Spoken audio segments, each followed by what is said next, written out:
the zipper. It's always going, the dart intake's always going to face the center of the body. Okay, here I have my open seams I'm going past. I don't know if you can see that. Now I'm going on to the front side where I'm going to be facing the front.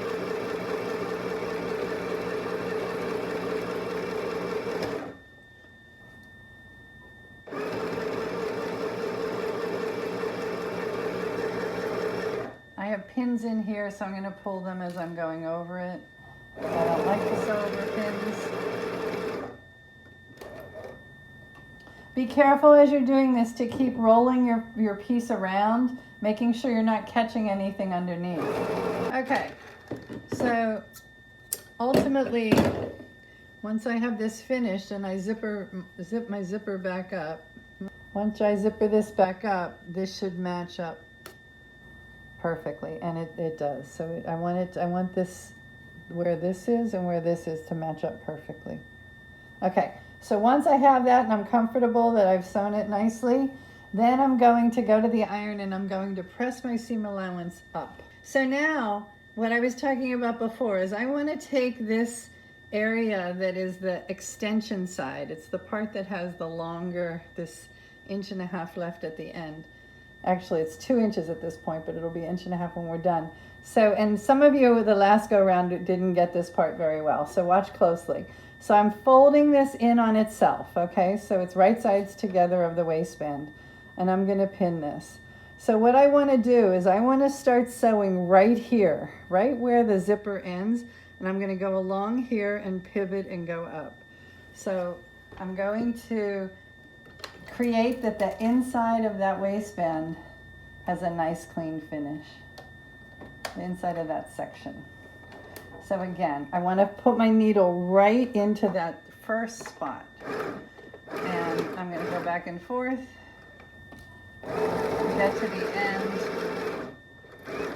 and then I'm going to pivot and turn it this way.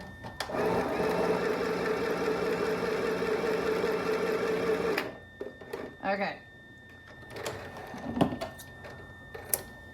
All right, of course, clean up all your threads. Okay, so this one, now what I'm going to do is I'm going to clip a little bit of that corner away, and even of that corner, and I can even trim a little bit of that away, because then when I turn this, it's going to turn in a much neater way. So then I'm going to turn this around, and I'm going to make this into a nice square. Really everything at 90-degree angles. So I'm going to turn that into a really clean, nice extension. So this should end up looking like that at the end. Okay, once it's pressed and moved out even further, and really, like, I'm going to get rid of that little curvy bit that's there. And I'm going to use a screwdriver, because I like the square end that's on it, to be able to get in there without poking through my fabric. That's that side. The other side that has hardly, very little extension to it, what we're going to do is we're going to take this, and on this one we're just going to fold it back on itself. So we're going to fold it in half, right sides together where the fusible is. And here we're going to fold this back on itself just a little bit. And when you fold it back on itself, you can leave it a little bit longer. So this isn't exactly at the line, it's a little bit past it. And the reason is when we stitch in the ditch, it's going to work out a lot better. So I'm going to fold that back. Does everybody see how that happened? Fold that back, and then we're going to start right at that spot again. And back stitch.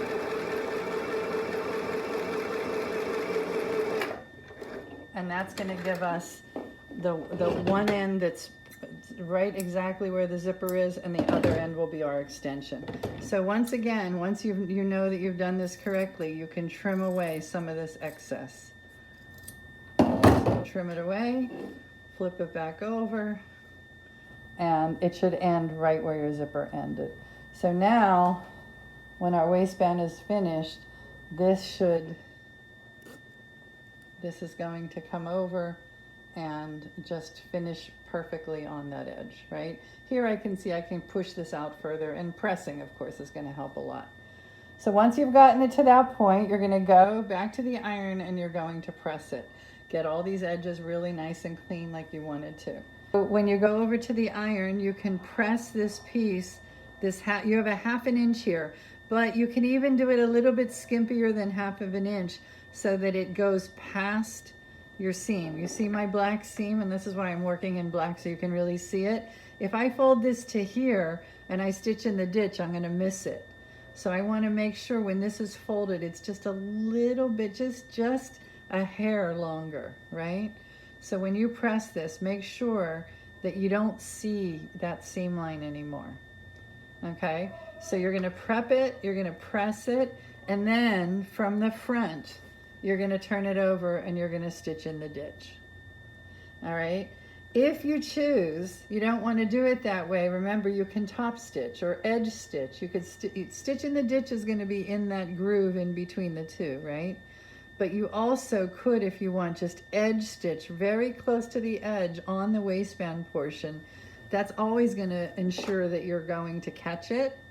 But you see the seam then. So if this was a very casual pair of shorts that has top stitching on it, I wouldn't mind that. But if it's something a little bit dressier and a dressier fabric, I would rather see it in the ditch.